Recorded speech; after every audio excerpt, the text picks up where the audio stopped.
Professor, the capitalist world in the last 20 or 30 years began to be interested in environmental preservation. It's a kind of modern disc narrative in the capitalism media, for instance. Would it be possible to overcome the contradiction between capitalism and nature within the capitalist order itself?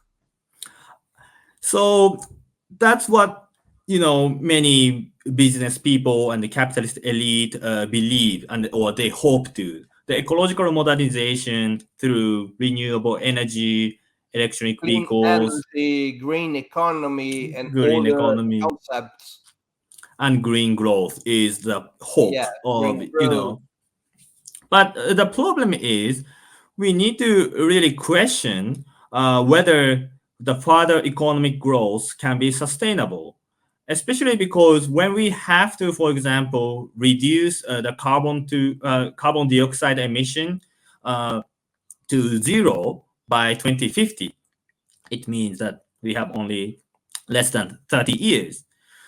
We cannot really believe that the further economic growth, which driven by producing a lot of useless things and fast fashion, fast food, and gigantic cars like SUV, can be achieved by sustaining all those things. I don't think so. We need to, you know, abandon or restrict or regulate those unnecessary or ecologically harmful things, and that requires a social regulation. But that's not something capitalism is able to do because they always try to talk about private property, the market competition, etc. There's a fundamental contradiction.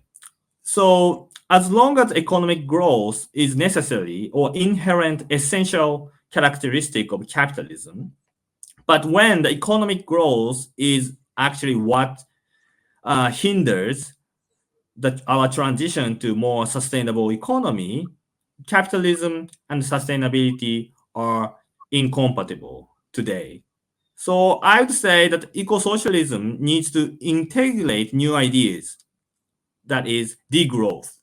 I think when we pursue the path that Marx was pursuing after in the 60s and 70s, he consciously distanced himself from earlier productivist vision, and he became much more interested in ecological questions. And he was also learning a lot of things about pre-capitalist and non-Western societies where people lived in more equal way and in a more sustainable manner. Today, this implication is very important because Marx argues actually that equal society is much more sustainable. In capitalism, today, the economic inequality is a huge problem.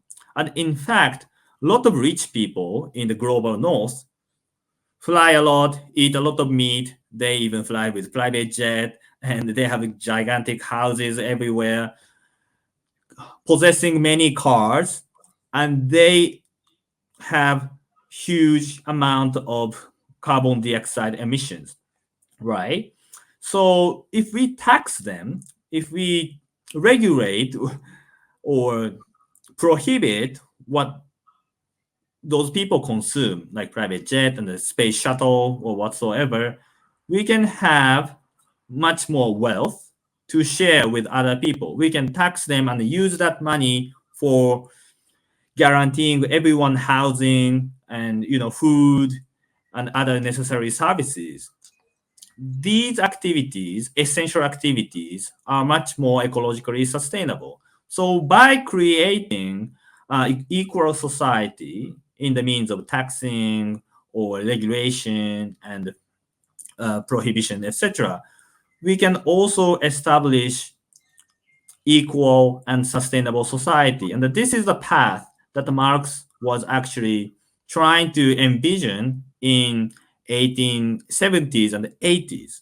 but Marx was not really able to elaborate on those aspects. So that's why we need to look into notebooks, letters, and manuscripts very carefully and bring them back to the 21st century. Then we can have a wholly new imaginary or post-capitalism in the 21st century that was quite unknown in 20th century Marxism.